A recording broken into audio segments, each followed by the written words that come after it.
Vice ganda di pa napapatawad ni Jessica Soho.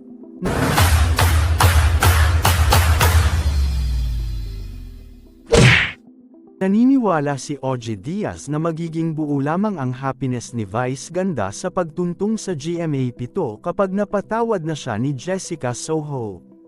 Feeling ko, para maging buo, as in 100% yung happiness ni Vice sa kanyang pagtuntong sa GMA. Feeling ko yan na lang ang kulang, yung kapatawaran ni Jessica Soho sa kanya at yung pagsisimula ng kanilang friendship kung mabibigyan ng pagkakataon, wika ni OG sa kanyang vlog.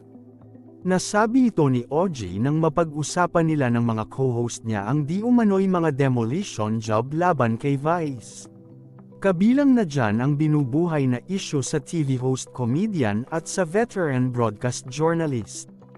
Nag-ugat ang issue sa rape joke ng unkabogable star kay Jessica sa isang concert niya noong May 2013, na binatikos ng mga GMA reporter. Nag-sorry na si Vice kay Jessica sa naging joke niya pero hanggang sa ngayon ay hindi pa nagpapahayag ng kapatawaran sa kanya ang huli.